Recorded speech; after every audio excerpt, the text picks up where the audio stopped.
பார்க்கலாம். ஹல்லேலூயா. காலை ஆராதனைக்கு வந்திருக்கும் யாவரையும் இயேசுவின் நாமத்தில் நான் வாழ்த்துகிறேன். கர்த்தர் நல்லவர். ஆமென். கர்த்தருடைய பரிசுத்த நாமத்துக்கு மகிமை உண்டாவதாக. இன்றைய மனிதர்களின் மனநிலை என்ற தலைப்பின் கீழே தேவனுடைய வார்த்தையை தியானம் செய்வோம். பொதுவாகவே ஒரு மனுஷனுடைய மனம் எப்படி இருக்கிறது, என்ன யோசிக்கிறது, என்ன தேடுது, எதை செய்யணும்னு நினைக்குது, எதை நேசிக்குது, அல்லேலூயா, அல்லது எதை சார்ந்து ஒரு மனுஷனுடைய மனசு இன்னைக்கு இருக்கு அப்படின்றதான் நாம இன்னைக்கு தியானம் செய்ய போறோம். ஆண்டவராகிய இயேசு கிறிஸ்து ஊழியம் செய்த நாட்களிலே ஒரு பரிசுத்த ஆவியானவராலே நிரப்பப்பட்டார். பிசாசினாலே சோதிக்கப்படும்படி ஆவியானவராலே வனாந்திரத்துக்கு அனுப்பப்பட்டார். 40 நாட்கள் அவர் உபவாசம் இருந்து கர்த்தருடைய பலனோடு கூட ஊழியத்தை அவர் ஆரம்பித்த அந்த காலத்திலே அவர் வாயை திறந்து முதலாக செய்த ஒரு பிரசங்கம் மத்தேயு சுவிசேஷ புத்தகம் 4ஆம் அதிகாரத்திலே 17வது வசனத்தை ஒருவர் சத்தமாய் வாசிக்கும்படி கேட்போம். அது முதல் இயேசு மனம் திரும்புங்கள், பரலோக ராஜ்யம் சமீபித்திருக்கிறது என்று பிரசங்கித்தார். ராமன் சொல்லுவோமா? இதே பிரசங்கத்தை இயேசு கிறிஸ்துவுக்கு முன்பாக அனுப்பப்பட்டு யோவான் ஸ்நானகன் செய்தார். மனம் திரும்புவதற்கு ஏற்ற கனிகளை கொடுங்கள், மனம் திரும்புங்கள் என்று பிரசங்கித்தார். பரலோக ராஜ்யம் இப்படிப்பட்ட ஒரு பிரசங்கத்தை மனிதர்கள் மத்தியிலே பேசும்படியாக கிறிஸ்துவை அனுப்பி வைத்தது. அல்லேலூயா. ஆண்டவராகிய இயேசு கிறிஸ்து இந்த பூமியிலே அவர் தேவனுடைய குமாரனாய் மட்டுமல்ல, ஒரு தீர்க்கதரிசியாய், ஒரு போதகனாய், ஒரு நல்ல ஊழியக்காரராகவும் அவர் இந்த பூமியிலே இருந்தார். அல்லேலூயா, அல்லேலூயா. வேதாகமம் சொல்லுகிறது, அவர் நன்மை செய்கிறவராய் சுற்றி திரிந்தார். பிசாசினால் பிடிபட்ட யாவரையும் குணமாக்குகிறவராய் அவர் இந்த பூமியிலே சுற்றி திரிந்தார். அவர் எப்படியெல்லாம் ஊழியம் செய்ய வேண்டும் என்று பிதாவானவர் ஏற்கனவே தீர்க்கதரிசி மூலமாக அவர் பேசியிருக்கிறார். அல்லேலூயா. கவனமாய் கேளுங்கள். இன்றைய மனிதர்களின் மனநிலையை நாம் பார்க்கும்போது முற்கால மனிதர்களுக்கும் இக்கால மனிதர்களுக்கும் இனி வரப்போகிற மனுஷனுடைய மனநிலைக்கும் வேதாகமம் முன்பதாகவே நமக்கு சொல்லிவிட்டது. இப்படிதான் மனுஷனுடைய மனநிலை இருக்குன்னு சொல்லி. அல்லேலூயா. அதனாலதான் இயேசு கிறிஸ்து தன்னுடைய பிரசங்கத்தின் துவக்கத்திலே மனம் திரும்புங்கள் என்று பிரசங்கித்தார். அல்லேலூயா. இயேசு கிறிஸ்து பிரசங்கித்த அந்த எல்லைகளை, அந்த பகுதிகளை நாம் பார்க்கும்போது அநேக பரிசேயர்களை அவர் பார்த்தார். சதுசேயர்களை, ஆயக்காரர்களை, வேத ஆராய்ச்சியாளர்களை, ஆசாரியர்களை, அல்லேலூயா, வேத பண்டிதர்களை எல்லாம் பார்த்தார். வெள்ளை அடிக்கப்பட்ட கல்லறையாய் இருந்தார்கள். ஆண்டவர் கடிந்து கொள்ளக்கூடிய அளவுக்கு அங்கு உள்ளவர்கள் வாழ்ந்து கொண்டிருந்தார்கள். அவர் சத்தியத்தை போதித்தார். யூதர்கள் அவரை சத்ருவாய் எண்ணி கல்லெறிய துணிந்தார்கள். கர்த்தருடைய பரிசுத்த நாமத்துக்கு மகிமை உண்டாவதாக. பரலோக ராஜ்யம் ஒரு மனுஷனுடைய மனநிலையை சரி செய்ய விரும்புகிறது. ஆமென் சொல்லுவோமா?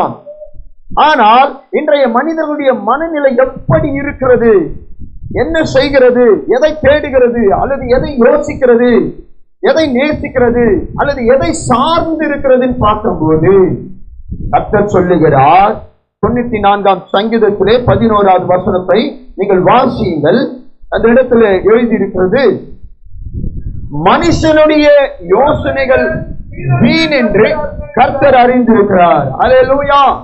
மனுஷனுடைய யோசனைகள், மனுஷனுடைய மனசிலிருந்து புறப்படுகிற யோசனைகள், அவனுடைய அறிவின் ஆற்றலின் செயல்கள் எல்லாம் வீண் என்று கர்த்தர் அறிந்திருக்கிறார். அப்படின்னு சொல்லுவோமா? சங்கீதம் 118:8 நாம் வாசிக்கிறோம், மனுஷனை நம்புவதை பார்க்கிலும் கர்த்தர் பேரில் பற்றுதலாய் இருப்பது நலம். இன்றைய மனிதர்களுடைய மனநிலையை கர்த்தர் பார்க்கும்போது மனிதர்களை பற்றி கொண்டு வாழ்கிற ஒரு மனநிலைக்கு நம்ம வந்துட்டோம். நாம யாரை பற்றி கொண்டு இருக்கிறோமோ அதை நாம் மகிமைப்படுத்திக் கொண்டிருக்கிறோம். அல்லேலூயா. என் மகிமையை ஒருவனுக்கு கொடேன் என்று கர்த்தர் சொல்லியிருக்கிறார். அல்லேலூயா. நாம் தேவனை விட எதை அதிகமாய் நேசித்தாலும் அதை நாம் பற்றி கொண்டிருக்கிறோம் என்று கர்த்தர் இங்கே பேசுகிறார். அல்லேலூயா. சிலர் அவங்களுடைய அறிவை பற்றி கொண்டிருப்பாங்க, திறமையை பற்றி கொண்டிருக்கிறது. அல்லேலூயா. அழக, ஆடம்பரத்தை, பணத்தை, செல்வாக்க, அல்லேலூயா, பதவிய, ஆள்பலம், மனபலம், இதெல்லாம் பற்றி கொண்டிருக்கிறாங்க நிறைய பேர். இப்படிப்பட்டவங்களுடைய மனநிலையை கர்த்தர் மாற்றணும்னு நினைக்கிறார். வேதாகமம் சொல்லுகிறது, அவரை அல்லாமல் நம்மால் ஒன்றும் செய்யக்கூடாது. பக்கத்துல உள்ள பார்த்து சொல்லுங்க. அல்லேலூயா. எல்லாம் செய்ய முடியும்னு நமக்கு எண்ணம் இருக்கலாம், ஆனா எதுவுமே உன்னால செய்ய முடியாதுன்றதுதான் உண்மை. அல்லேலூயா. ஒரு விஷயத்தை உனக்கு பிரச்சனையா தான் ஆரம்பிக்க தெரியும், அதை சுமூகமா முடிக்கவே உனக்கு தெரியாது. ஏதாவது ஒண்ணு ஆரம்பிச்சு நம்ம கிளம்பிடுவோம், ஆனா முடிக்கிறதுக்கு அவரை தான் நம்ம தேடுவோம். ஆண்டவரை முடிச்சு வைங்கப்பா. யாருடைய வாழ்க்கையும் அவங்க மனசு நினைச்ச மாதிரி இன்னைக்கு இல்ல. நினைச்ச வேலை இல்ல, நினைச்ச வருமானம் இல்ல. நாம ஒண்ணு நினைக்கிறோம், வேற ஒண்ணு நடந்துட்டு இருக்கு. உண்மைதானே நான் சொல்றது? அதனாலதான் கர்த்தர் சொல்றாரு, மனுஷனுடைய யோசனைகள் வீண். வீணா யோசிக்கிற, வீணா பிரயாசப்படுற, வீணா எதையோ செய்யணும்னு தவிக்கிற, உன் பலத்துல நீ வாழாம மிஞ்சின பலத்தை எதிர்பார்க்கிற. அல்லேலூயா. ஆனா வேதாகமம் சொல்லுகிறது, என்னை அல்லாமல் உங்களால ஒன்றும் செய்யக்கூடாது, முடியாது என்றாரு. நீ அடுத்த ஸ்டெப் எடுத்து வைக்கணும்னா கூட அது நான் நினைச்சாதான் முடியும். அல்லேலூயா. அல்லேலூயா. ஆமா, படி இறங்கும் போது எதுவானா நமக்கு நடக்கலாம். பேசிட்டு இருக்கும் போதே என் உயிர் போலாம். 100 வருஷம் வாழணுன்றது என்னுடைய ஆசை. ஆனா அடுத்த நிமிஷம் என்ன நடக்க போகுதுன்னு தெரியாத யதார்த்தமா வாழக்கூடியவன் தான் மனுஷன். அல்லேலூயா. யதார்த்தமா வாழுகிறோம் நம்ம எல்லாருமே. அடுத்தது என்ன நடக்குதுன்னு நம்ம யாருக்குமே எதுவுமே தெரியாது. எல்லாம் தெரிஞ்ச மாதிரி குழப்பத்தில் இருக்கிற ஒரு புத்திசாலி, தெளிவா இருக்கிற ஒரு பைத்தியம். என்ன மறிக்க கூடாது, பைபிள் அப்படிதான் சொல்லுது. பேதியா இருக்கிற, பைத்தியமா இருக்கிற, அதனாலதான் உன்னை இயேசுவுக்கு பிடிக்குது. அல்லேலூயா. எல்லாம் தெரிஞ்சு சின்ன சின்னதா ஒண்ணு விட்டுருவாரு. இப்படி மென்டல் மாரி உட்கார பாத்தியா, கர்த்தர் நம்ம கிட்ட இருக்கிறாரு. அல்லேலூயா. ஆமா. இந்த இடத்துல நம்முடைய மனசு அவர் ஏன் சரி செய்யணும்னு நினைக்கிறாரு, நம்முடைய இருதயத்தை ஏன் அவர் சரி செய்யணும்னு நினைக்கிறாரு? பிரச்சனை என்ன? மார்க் 7ஆம் அதிகாரம் 20 to 23 வரைக்கும் வாசிங்க. ஏன் சரி செய்யணும்னு நினைக்கிறாரு? மனுஷனுக்குள்ளே இருந்து புறப்படுகிறது மனுஷனை தீட்டுப்படுத்தும். எப்படி எனில், மனுஷனுடைய இருதயத்தில் இருந்து, கவனமா கேளுங்க, பொல்லாத சிந்தனை இருக்குது அப்படின்ட்டு வேதம் பதிவு செய்து. உன் மனசு ஃபுல்லா பொல்லாத சிந்தனை இருக்குது. நல்லது செய்யணும்னு நினைக்கிறேன், போல் சொல்றாரு, நல்லது செய்யணுன்ற எண்ணம் எனக்கு இருக்குது, ஆனா நல்லது செய்வது என்னிடத்துல இல்ல. நான் நல்லது செய்யணும்னு தான் நினைக்கிறேன், ஆனா நல்லது செய்ய என்னால முடியல. அதுக்கு பதிலாக நான் என்ன செஞ்சிடறேன்? தீமையை செஞ்சிடறேன். இந்த பாவ சரீரத்திலிருந்து யார் என்னை விடுதலை செய்வார்கள்? அப்போஸ்தலனாகிய பவுல் பெரிய ஒரு மிஷனரி, அவரே சொல்றாரு, இந்த பாவ சரீரத்திலிருந்து யார் என்னை விடுதலை செய்ய முடியும்? அப்பா, எனக்கு அந்த எண்ணம் இருக்கு, நான் நல்லது செய்யணும்னு நினைக்கிறேன், ஆனா நல்லது செய்வது என்னிடத்துல இல்ல, நன்மை செய்வது என்னிடத்துல இல்ல. பொல்லாத சிந்தனை, பொல்லாத சிந்தனை. அதனால்தான் என்னுடைய வாழ்க்கையில நான் எதையும் சரியா செய்து முடிக்க முடியல. நான் செய்யணும்னு நினைக்கிறது ஒண்ணு, நான் செஞ்சு இருக்கிறது ஒண்ணு. விளக்குச்சா நான் சொல்றது? அல்லேலூயா. நம்ம மனசுக்கும் நமக்கும் ஒரு பெரிய போராட்டம் நடக்குது. நிமிஷத்துக்கு நிமிஷம் நம்ம மனசோட கூட போராடிக்கின்னு இருக்கிறோம். எல்லாமே அனுகூலமா இருந்தா நல்லா இருக்கும்னு நினைக்கிறோம், ஆனா எல்லாம் தூர தூரமா இருக்குது. அல்லேலூயா. இந்த மனுஷன் கடைசி வரைக்கும் என் கூட இருந்தா நல்லா இருக்கணும்னு நினைச்சுதான் அவனோட கூட நம்ம பழகுறோம். அல்லேலூயா. ஆனா நமக்கே தெரியாது, அவன் இடைப்பட்ட காலத்துல நமக்கே சத்துருவாவாங்க. எத்தனையோ நட்புகள் உடைஞ்சிருக்குது, எத்தனையோ உறவுகள் உடைஞ்சிருக்குது. காரணம், மனுஷனுக்குள்ள இருக்கிற பொல்லாத சிந்தனை. பொல்லாத சிந்தனை நம்மளை யாரோடு கூடிய நிலைச்சிருக்க விடாது. நம்ம கட்டி வச்சிருக்கோம் ஏதாவது ஒரு விஷயத்துல. அல்லேலூயா. கணவன் மனைவியை பத்தி நல்ல எண்ணம் கொண்டவனா இருக்கணும். மனைவி மாருங்க கணவனை பத்தி நல்ல எண்ணத்தோடு இருக்கணும். யாருக்கிட்டையும் கணவனை விட்டு கொடுக்காம பேசுறத ஒரு மனைவி தான் உத்தமமான மனைவி. அல்லேலூயா. கேவலம் காசுக்காக ஹஸ்பண்டுடைய பேரை ரிப்பேர் பண்ணிடுவாங்க. நாம மற்றவங்களை பத்தி பேசும்போது நல்ல விதமா பேசி பழகணும். அல்லேலூயா. இயேசு ஒருவர் மேலும் குற்றம் சாட்டவே இல்லை. அவரை காட்டி கொடுக்கணும்னு நினைச்சவன கூட சிநேகிதனேன்னு சொன்னவர். அல்லேலூயா. நாம அவருடைய அடிச்சுவடுகளை நம்ம ஃபாலோ பண்ணி ஆகணும். இந்த காலத்துல கூட நம்ம ஃபாலோ பண்ணா இனி வரப்போற காலத்துல நம்மளால ஃபாலோ பண்ணவே முடியாது. ஏன்னா நம்ம மனசை கெடுக்கிற நிறைய விஷயங்கள் இந்த பூமியில இருக்கு. சிலது கண்ணுக்கு தெரிஞ்சிருக்குது, சிலது கண்ணுக்கு தெரியாம இருக்குது. பார்க்கிற விஷயம், கேட்கிற விஷயம், பழகிற மனுஷன் முதல்ல கொண்டு நம்ம மனசையும் நம்ம சிந்தனையும் கெடுக்கக்கூடிய அளவுக்கு தான் இருக்கிறாங்க. அல்லேலூயா. நல்லதுன்ட்டு இங்க சொல்றதுக்கு ஒண்ணுமே கிடையாது. அதாவது வேதாகமம் சொல்லுகிறது பொல்லாத சிந்தனைகள் மட்டுமல்ல, என்ன வருது மனசுல இருந்து? விபச்சாரம். இந்த விபச்சார ஆவிய இன்னைக்கு பிசாசுடைய மக்களும் சின்ன வயசா இருக்கும் போது பிள்ளைங்களுடைய மனசுல வச்சிடறான். அல்லேலூயா. ஆமா, சின்ன வயசுல இருக்கும் போது தவறான காரியங்கள் பிள்ளைங்களால யோசிக்க முடியுது. அப்படிப்பட்ட ஒரு பொல்லாத காலத்துக்குள்ள வந்துட்டோம். இயேசு சொல்றாரு, மனம் திரும்பு, மனம் திரும்பு, பரலோக ராஜ்யம் சமீபித்து இருக்கிறது. நீ எவ்வளவு தூரமா இருக்கிறியோ பரலோக ராஜ்யம் அவ்வளவு சமீபமா இருக்குதுன்னு அர்த்தம். அல்லேலூயா.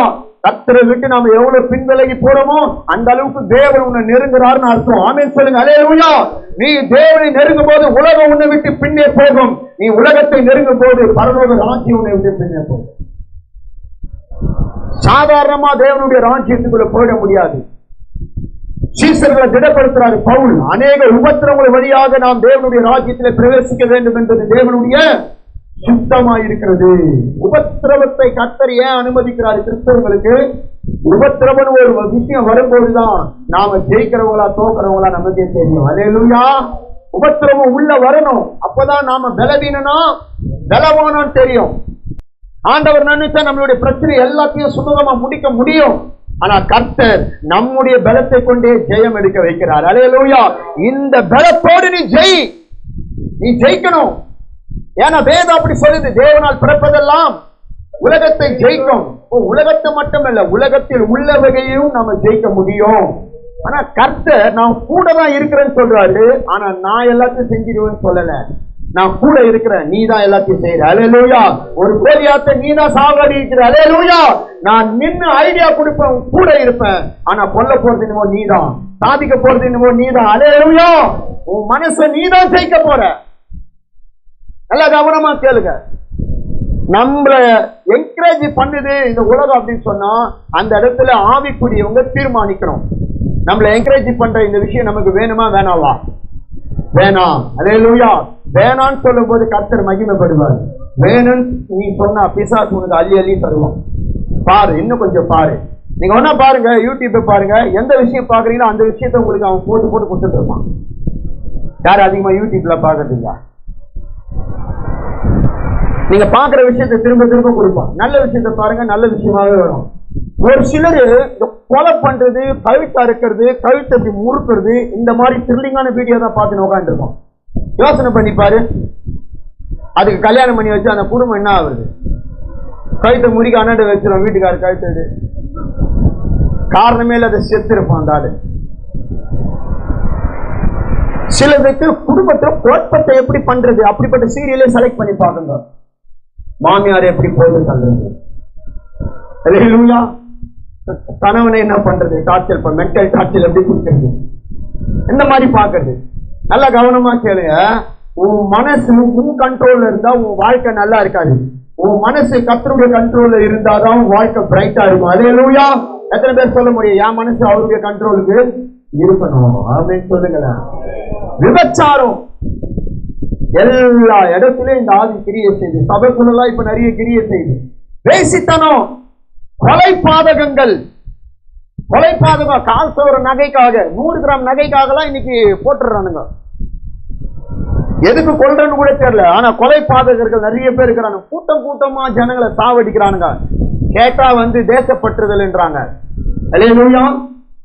ஜனங்களுடைய உயிருக்கு உண்டான உத்தரவாதமே இன்னைக்கு இல்ல. உயிருக்கு ஒரு வேல்வியே இல்லை. சும்மா சாதாரணமா கொண்டுட்டு போயிடுறானுங்க. வரப்போற காலத்துல ரொம்ப அதிகமான பேட் நியூஸ் எல்லாம் நம்ம கேட்க போறோம். நல்ல செய்தியே இருக்காது. நல்லது எங்காவது நடக்குதா அந்த செய்தியே பேச மாட்டானுங்க. எங்க பார்த்தாலும் செய்தி. அல்லேலூயா. அடுத்தது வாசிங்கப்பா. களவு, பொருளாசை, துஷ்டத்தனங்கள், கபடு, காம விகாரம், வன்கண்ணு, தூஷணம், பெருமையும் மதிகேடும் புறப்பட்டு வரும். அல்லேலூயா.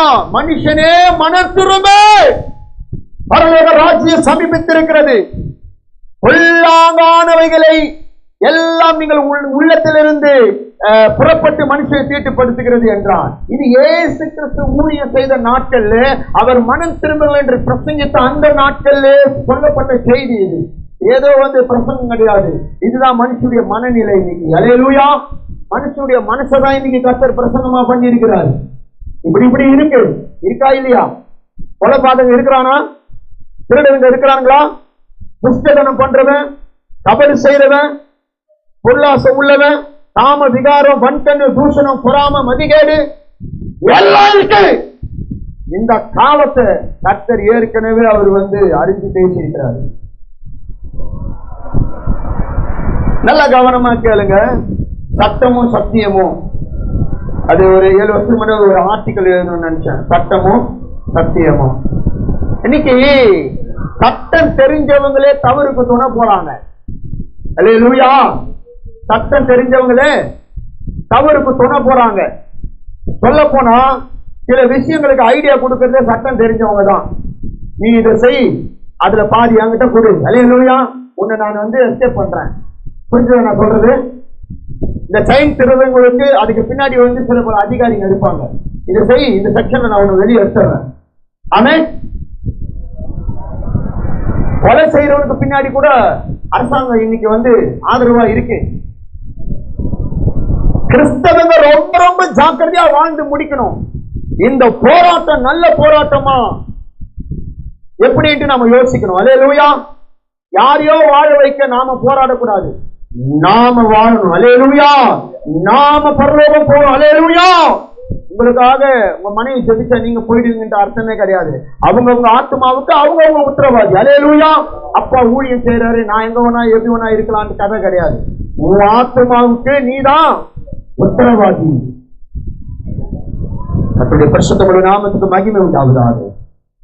எரேமியா 17ஆம் அதிகாரத்திலே 9, 10 நீங்கள் வாசிக்கும் போது அங்கே எழுதியிருக்கிறது. வாசிங்க சத்தமாய். எல்லாவற்றையும் பார்க்கிலும் இருதயமே பிரித்துள்ளதும். அம்மா கவனமா கேளுங்க, கவனமா கேளுங்க. மகா கேடு உள்ளதா? மகா கேடு உள்ளது. ஒரு வயசான பாட்டி எனக்கு தெரியும். அது உக்காந்தத்திலிருந்து எத்தனையோ குடும்பத்தை அழிச்சிச்சு. வயசானவன் நான் என்ன பண்ண போறேன் இப்படி பேசினீங்க. உக்காந்தத்திலிருந்து எத்தனையோ குடும்பத்தை அழிச்சிச்சு. வயசாகி இருக்கும் போது எத்தனை குடும்பத்தை அழிக்குது. அது வயசு பொண்ணா இருக்கும்போது எத்தனை குடும்பத்தை அழிச்சிருக்கோம்.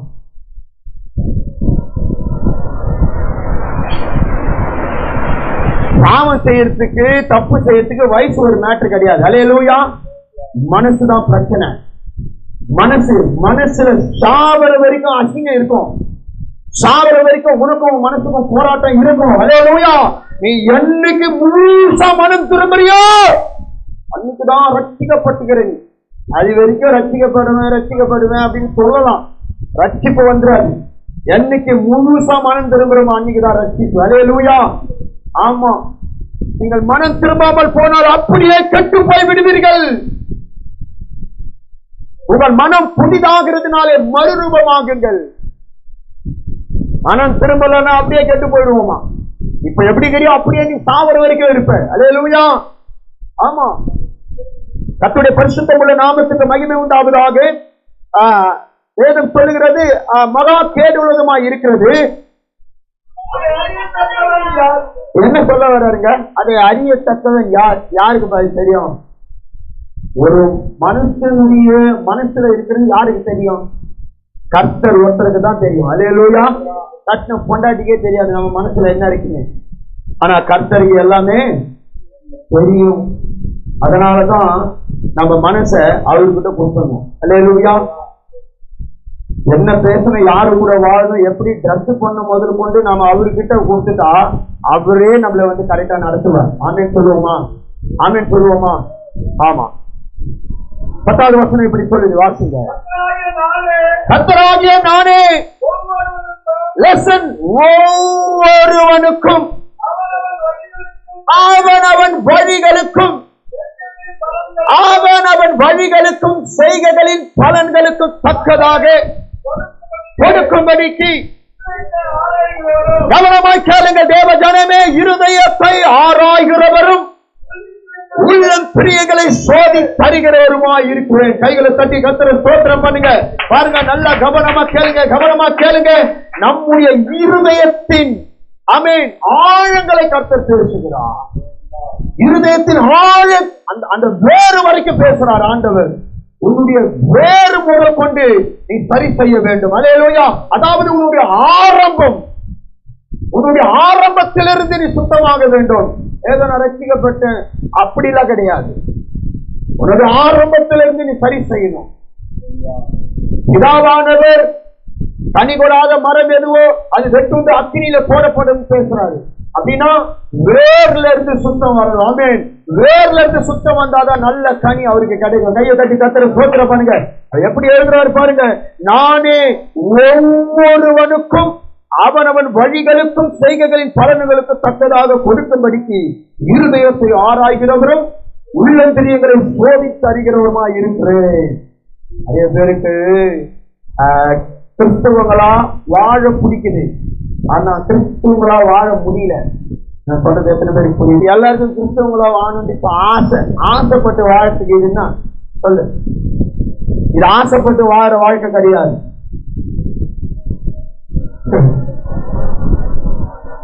வாழணுட்டு தான் ஆசை, ஆனா வாழ முடியல. நான் பரிசுத்தரா இருக்கிறது போல, அப்படி பரிசுத்தரா இருக்கிறது போல நீங்களும் பரிசுத்தமாக இருங்க. நானே உங்களை பரிசுத்தமாக்குகிற கர்த்தர். ஆசைதான் இருக்குது எல்லாருக்கும். நீங்க கிறிஸ்தவங்களா வாழணும் ஆசை, ஆனா வாழ முடியல. முன்பு நடந்தது இப்ப நடக்குது, இன்னைக்கு பின்னாடி நடக்கும். அல்லேலூயா. ஆமென். எத்தனையோ திருச்சபைகளை, பாரம்பரிய சபைகள் எல்லாம் இன்னைக்கு லைப்ரரியா, ஒயின் ஷாப்பா, சர்ச்சா, சினிமா தியேட்டரா மாத்தி வராங்க ஃபாரின்ல எல்லாம். ஏன் நம்ம நாட்டுல கூட இன்னைக்கு திருச்சபைய ஒரு திருச்சபையாவே ஊழியக்காரங்க மதிக்க மாட்டாங்க. அது ஏதோ ஒரு ஆபீஸ் மாதிரி போனா திறந்தமா அவங்க வேலை என்னவோ புகை போட்டு கிளம்பிடுறாங்க. இல்லவே இல்லை. இப்ப இருக்கிற திருச்சபைகள் ஒரு மாதிரி இருக்குது. ஆனா ஆதி திருச்சபையை குறித்து வேதாகமம் சொல்லுகிறது, ஒரு ஆசாரியன் பலிபீடத்துக்கு போறதுக்கு முன்னாடி 40 நாள் அவன் விரதம் இருக்கணும். அல்லேலூயா. ஆமென். மாம்சம் புசியாமல் அவன் திருமணமானவன் என்று சொன்னால் மனைவி கிட்ட போகாம அவன் சுத்தமாய் இருக்கணும். அவன் பேர்ல சீட்டு விழும். அந்த சீட்டு விழுந்ததுக்கு அப்புறம் தான் அவன் தூப வர்க்கத்தை பலிபீடத்துக்குள்ள போக முடியும். பலிபீடத்தில் கேருபீன்களும் சேராபீன்களும் ஆமென் கர்த்தருடைய மகிமையை பாதுகாத்துக் கொண்டிருப்பார்கள். சுத்தமா இல்லாம தூப வர்க்கத்தை அவன் காட்டுவான் சொன்னா தேவ தூதன் அவனை அடிப்பான், ஆசாரியர் செத்து கிடப்பான். இடுப்புல ஒரு பெல்ல மாட்டி அனுப்புவாங்க. அவன் நடந்து போகும்போது அந்த சத்தம் வெளியே இருக்கிறவங்களுக்கு கேட்கும். சத்தம் நின்றுச்சுன்னா ஆசாரியர் செத்து தான் அர்த்தம். அல்லேலூயா. ஆதி திருச்சபையின் பலிபீடத்தின் மகிமை பெரிதா இருந்தது. தேவன் வல்லமையான காரியங்களை ஜனங்கள் நடுவில் செய்தார். இன்னைக்கு இருக்கிற சபையும் சரி, சபையினுடைய ஆராதனை, சபையினுடைய பலிபீடம் சரி, ஒண்ணுமே தேவனுடைய மகிமைக்கு ஏற்ற மாதிரி இல்லை. ஆலயத்தின் மகிமை அப்படின்னு ஒண்ணு இருக்குது கிறிஸ்துவுக்குள்ள. அல்லேலூயா. ஒரு ஆலயம் இப்படிதான் இருக்கணும், அந்த ஆலயத்தின் மகிமை இப்படிதான் இருக்கணும். வேதத்துக்கு ஒரு பதிவு இருக்கு. தாவீது கர்த்தருக்கு ஆலயத்தை கட்டணும்னு பிளான் பண்ணாரு. ஆனா கர்த்தர் சொன்னாரு, நீ கட்ட மாட்ட, மகனாத கட்டுவானிட்டாரு. நீ ஆசைப்பட்டிருக்கலாம் இப்படி எல்லாம் ஆலயம் கட்டலான்ட்டு, ஆனா நீ கட்ட மாட்ட, பையனாத கட்டுவான். அல்லேலூயா. ஏன்னா நாம வாழ வீட்டுக்கும் கர்த்தருடைய வீட்டுக்கும் நிறைய வித்தியாசம் இருக்கு. ஆமென். கைகளை உயர்த்தி தேவனை மகிமைப்படுத்துங்க. தேவனுடைய ஜப வீடு அப்படின்னு வரும்போது அதுல தேவனுடைய மகிமை இருந்தாதான் அது ஜப வீடு. அல்லேலூயா. இந்த சபை உள்ள கால வச்சா சூடு சொர்ணம் கூட இருக்காது. அதனாலதான் நிறைய பிரசங்கங்கள் இன்னைக்கு மனுஷனுடைய மனசை மயக்கிற பிரசங்கமா இருக்குது. உண்மையாகவே கர்த்தர் பேசுவார் சொன்னா பாவத்துக்கு துணை போக மாட்டார் ஆண்டவர். அல்லேலூயா. பாவத்துக்கு இசைவான பிரசங்கமே பண்ண மாட்டார் ஆவியானவர். சரியான மகிமையை அனுபவிக்கிற சபை பாவத்துக்கு விரோதமாய் பேசும். ஒரு மனுஷனுடைய மனசை சீர்படுத்தும், உடைக்கக்கூடியதா இருக்குமே தவிர அப்படியே பூசு வேலை பண்ண மாட்டான். அன்றைக்கு இருக்கிற தீர்க்கதரிசிங்க அதை செய்யல. எலியா அப்படிப்பட்ட பிரசங்கம் பண்ணல, எலிசா அப்படிப்பட்ட பிரசங்கம் பண்ணல. அல்லேலூயா. மோசே ஜனங்களை மனசை மயக்கிற மாதிரி அவர் எதுவுமே செய்யல. புதிய ஏற்பாடு காலத்தில் எந்த மிஷனரிகள் அப்படிப்பட்ட ஒரு பிரசங்கம் பண்ணல. ஆனா இன்னைக்கு துணிஞ்சு பண்றாங்க. மன திருமணம் மகா கிருப்புள்ளதும் கேடு உள்ளதுமா இருக்குது மனுஷனுடைய மனசு. இன்னைக்கு ஏசு முதல்ல பண்ண பிரசங்கம் என்னங்க? மனம் திரும்பு. அப்போஸ்தலனாகிய யாக்கோபு 1ஆம் அதிகாரம் 8ஆம் வசனத்திலே அவர் பேசுகிறார். எடுத்தவர்கள் வாசிங்க. இருமனமுள்ளவன் தன் வழிகளில் எல்லாம் நிலை அற்றவனாய் இருக்கிறார். ரெண்டு மனசு கூடாது. இருமனம் உள்ளவன் தன் வழிகளிலும் வாழ்க்கையிலும் வேலையிலும் சமுதாயத்திலும் நிலையற்றிருப்பான். ரெண்டு மனசு கூடாது. கர்த்தர் தெய்வமானால் கர்த்தரை வணங்கணும், பாகால் தெய்வமானால் பாகால வணங்கணும். உனக்கு எந்த கணவனை கர்த்தர் நியமித்தாரோ அந்த கணவன் உனக்கு பிடிக்கலனா கூட நீ உண்மையாய் உத்தமமாய் வாழணும். அல்லேலூயா. யார் யாருக்கு கர்த்தர் என்னென்ன கொடுத்தாரோ அதுல திருப்தியா இருக்கணும். ரெண்டு மனசா இருக்க கூடாது. இங்க நிறைய பேருடைய வாழ்க்கை சீரழிக்கு காரணமே ரெண்டு மனசு, ரெண்டு மைண்டு. நிலையான ஆதி இல்ல, மனசுல நிலை இல்ல. மனிதன் மனம் ஒரு சத்தமா சொல்றீங்க, ஆஃப் ஆயிட்டீங்க. அப்படியே மனுஷனுடைய மனசு ஒரு குரங்கு. கரெக்டு தான், நிலை இல்ல, தாவிக்கிட்டே இருக்குது. ஆனா கிறிஸ்தவனுடைய மனசு குரங்கு கிடையாது. கிறிஸ்தவனுடைய மனசு கர்த்தர். கையை தட்டி கர்த்தரை ஸ்தோத்திரம் பண்ணு. என் மனசு கர்த்தர். எத்தனை பேர் சொல்ல முடியும்? அல்லேலூயா. என் மனசு முழுசும் அவர் இருந்தா என் மனசு அங்கேயும் இங்கேயும் தாவாது. அல்லேலூயா. ஆமென். எண்ணம் போல வாழ்க்கைன்னு சொல்லுவாங்க. ஒரு கிறிஸ்தவ எப்படி நினைக்கிறானோ அப்படிதான் இருப்பான். ஒரு விசுவாசி எப்படி பேசணும்? கர்த்தருக்குள்ள நான் சந்தோஷமா இருப்பேன். ஆமென். அவராலே ஒரு சேனைக்குள்ள பாய்வேன், அவராலே ஒரு மதிலை தாண்டுவேன். அப்படி நல்ல விசுவாச வார்த்தைகளை பேசுவேன். நான் நல்லா இருப்பேன். அல்லேலூயா. நான் சாக மாட்டேன், நான் பிழைத்திருப்பேன், நான் செழித்திருப்பேன், நான் நிலைச்சிருப்பேன். அப்படி பேசணும். கர்த்தருக்கு மகிமையா. லூக்கா எழுதின சுவிசேஷ புத்தகம் 13ஆம் அதிகாரத்துல 5வது வசனத்தை நீங்க வாசிக்க. இயேசு என்ன சொல்றாரு பாருங்க. அப்படி அல்லவென்று உங்களுக்கு சொல்லுகிறேன், நீங்கள் மனம் திரும்பாமல் போனால்.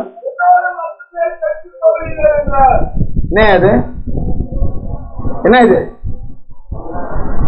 தேவன் தம்முடைய ஒரே பேரான குமாரனை விசுவாசிக்கிறவன் எவனோ அவன் கெட்டு போகாமல் நித்திய ஜீவனை அடையும்படிக்கு அவரை தந்தர்ல இவ்வளவாய் உலகத்தில் அன்பு கூர்ந்தேன் சொன்னவரு நீங்க சொல்றாரு. மனம் திரும்பாமல் போனா இன்னும் சில பல வார்த்தைகளை உள்ள சேர்த்துக்கலாமா? அல்லேலூயா. அப்படியே கெட்டுடுங்க. இப்ப எப்படி இருக்கிறியோ அப்படியே நீ கெட்டுடுங்க. நாம நல்ல மாவுதான், ஆனா புளிச்ச மாவு சேர்த்துக்கிறோம். பக்கத்துல சொல்லுமா, பக்கத்துல சொல்லு. நீ நல்ல மாவுதான், உன்னை நல்லாதான் கழுவி வச்சிருக்கிறாரு, ஆனா நீயாவே புளிச்ச மாவு தேடி போற. ஆமாவா இல்லையா? ஆமாவா இல்லையா? ஆமாண்ணா ஆமா ஆமா நான் தான் தேடி போறேன். அதுவா வந்துருதான், அதுவா வந்துருதான். நாமளாம் புளிச்ச மாவை தேடி போறோம். அல்லேலூயா. ஆமா, இப்ப நல்ல மாவு என்ன ஆயிடுது? இப்போ கெட்டு, அததான் அவர் அப்படி சொல்றாரு, அப்படியே கெட்டுவியாம். அல்லேலூயா. உன்னை நல்ல இடத்துல நல்ல நிலையில தான் கர்த்தர் உன்னை வச்சிருக்கிறாரு. நீ நீர் பாய்ச்சலான தோட்டத்தை போல வற்றாத நீரூற்றை போலதான் இருக்கிற. நீ நல்லாதான் இருக்கிற, ஆனா உன் மைண்ட் நல்லா இல்ல. நீயாவே புளிச்சமாகிட்ட போயிடுற. கர்த்தர் எதை பார்க்க கூடாதுன்னு உன்னை தடுக்கிறாரோ அதை பார்க்க விரும்புகிற மனசு. எந்த நட்பை விட்டு கர்த்தர் உன்னை பிரிச்சாரோ அந்த நட்பை நீ மறுபடியும் தேடுற. எந்த உறவு உனக்கு வேணான்னு சொல்லி வேதம் எச்சரிக்குதோ அந்த உறவு உனக்கு வேணும் அப்படின்னு நினைக்கணும் மனசு. புளிச்சமாவை தேடி நீ போவாய். அல்லேலூயா. நம்ம வேலையை புளிச்சமாவில சரி பண்ற வேலை. அல்லேலூயா, அல்லேலூயா, அல்லேலூயா. 18ஆம் அதிகாரத்துல ஆமென் 19-20 நீங்க வாசித்து பாருங்க. அல்லாமலும் உங்களில் 2 பேர் தாங்கள் வேண்டிக் கொள்ள போகிற எந்த காரியத்தை குறித்தாகிலும் பக்கத்துல சொல்லுங்க. ஒய்ஃப் பக்கத்துல உட்காந்து ஹஸ்பண்ட் சொல்லுங்க, பூமியில ஒருமனப்பட்டு இருக்கணும். நீங்க நானும் ரொம்ப நாளைக்கு வாழணும்னா ஒருமனப்பட்டு இருக்கணும். பிள்ளைங்களோட கூட இருக்கணும்னா ஒருமனப்பட்டு இருக்கணும். ஆமா, ஒருமனம் எங்க? பூமியில. இந்த காரியத்தை குறித்தாகவே நீங்க ஒருமனப்பட்டு இருந்தா பரலோகத்தில் இருக்கிற என் பிதாவினால் அது அவர்களுக்கு உண்டாகும் என்று உங்களுக்கு சொல்லுகிறேன். ஏனெனில் 2 பேராவது 3 பேராவது என் நாமத்தினால் எங்கே கூடி இருக்கிறார்களோ அங்கே அவர்கள் நடுவிலே இருக்கிறேன் என்று இயேசு சொல்லுகிறார். கைகளை தட்டி கர்த்தரை ஸ்தோத்திரம் பண்ணுங்க. ஒரு மனம் இருமனம் உள்ளவன் தன் வழிகள் எல்லாம் நிலையற்றவனா இருக்கிறான். உங்க மனசு சரியில்லைன்னா நீங்க அப்படியே கெட்டுடுவீங்க. ஆனா ஒருமனப்பட்டு இருந்தா நீங்க எந்த காரியத்தை குறித்து நீங்க கர்த்தர் சமூகத்தில் நிக்கிறீங்களோ அது பிதாவினாலே ஆகும். ஹல்லேலூயா, ஹல்லேலூயா, ஹல்லேலூயா. நன்றி இயேசுவே, நன்றி இயேசுவே. நல்ல உற்சாகம். ஹல்லேலூயா, நன்றி இயேசுவே. கர்த்தரை ஸ்தோத்திரம் பண்ணுங்க. எத்தனை பேருக்கு இன்னைக்கு புரியுது? ஆமென். இன்றைய மனிதர்களின் மனநிலை எப்படி இருக்குது, எதை தேடுது, எதை சார்ந்து இருக்கிறாங்க, எதை அவங்களுடைய பொழுதுபோக்கு நினைக்கிறாங்க.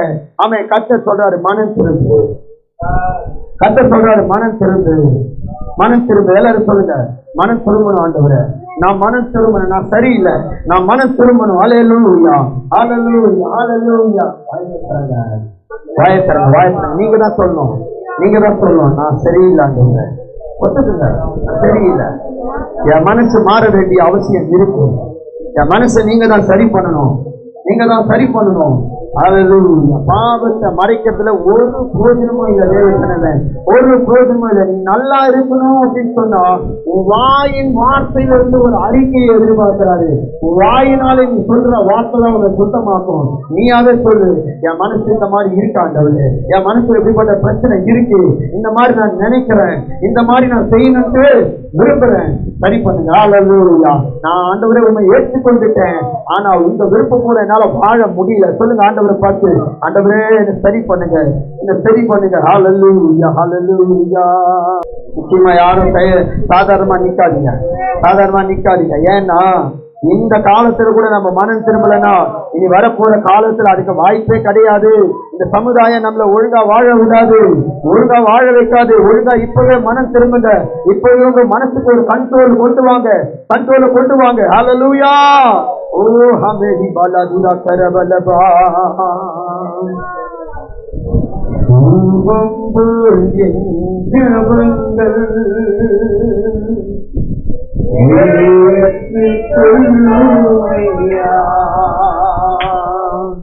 மாலை பறிவு என் பைகளை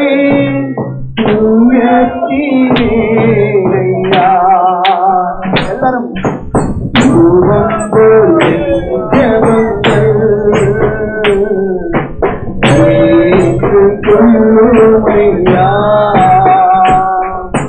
மாலை பறிவு என் பைகளை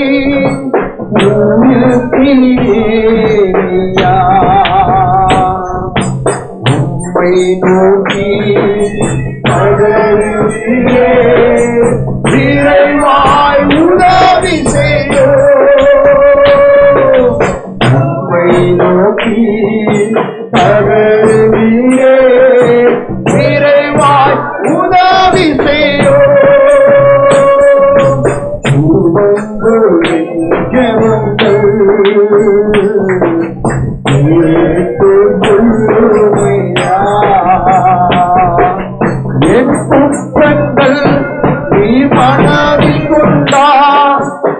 நிலை நிற்க முடியாதையா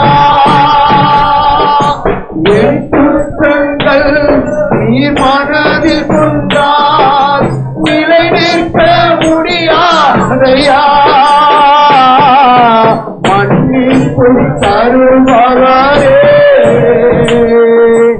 உம்மை தான் தேடுகிறேன் எல்லாரும் சொல்லுவோமா மன்னிப்பு தருவாரே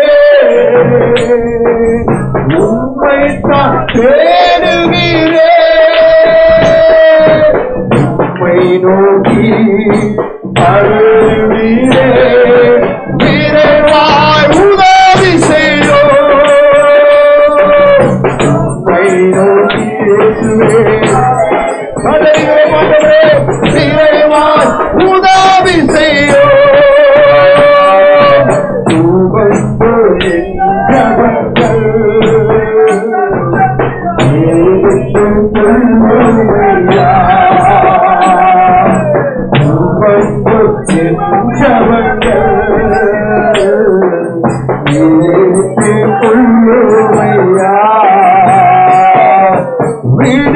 விடியலுக்காய் காத்திருப்போம் காவலனை பார்க்கிறோம்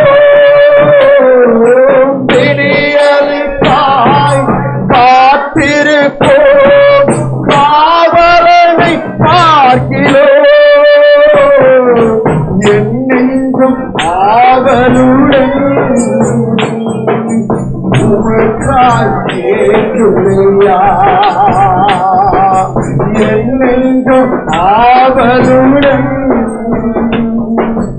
உமக்காய் கேட்குதையா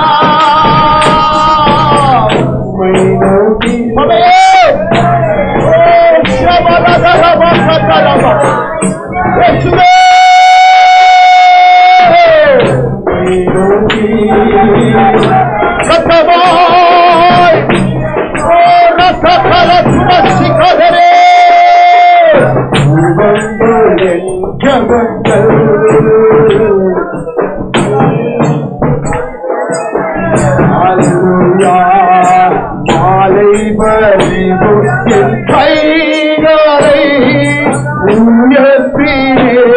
ரெண்டு கரங்களை உயர்த்தினவர்களால் ஆண்டவரே உம்மை நோக்கி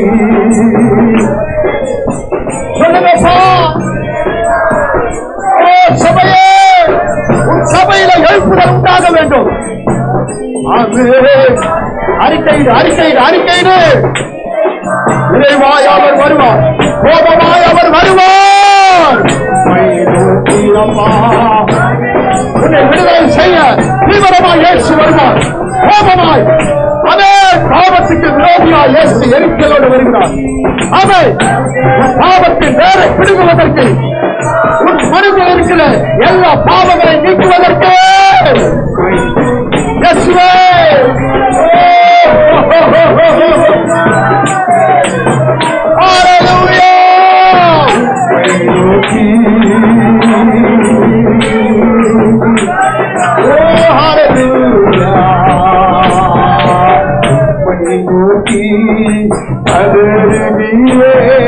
விரைவாய் உதவி செய்யோ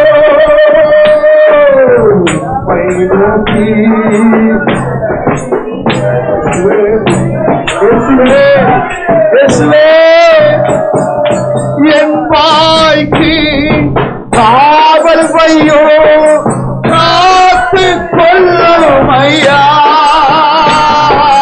என் வாய்க்கு பார்த்து சொல்லு வாயின் வார்த்தை சுருக்கமாக இருக்கிறது வேணும் சொல்லுது எதையுமே நாடு விடாது எதையுமே நான் நாடு விடாதையோ உம்மை நோக்கி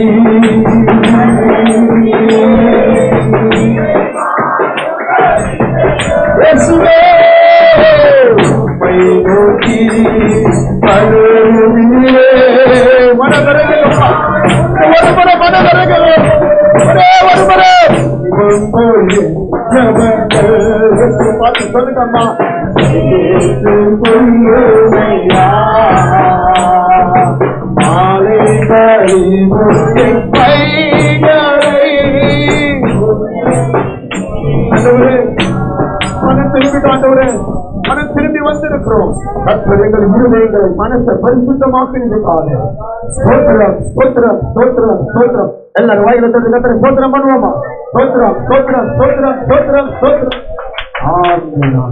ஆமென்.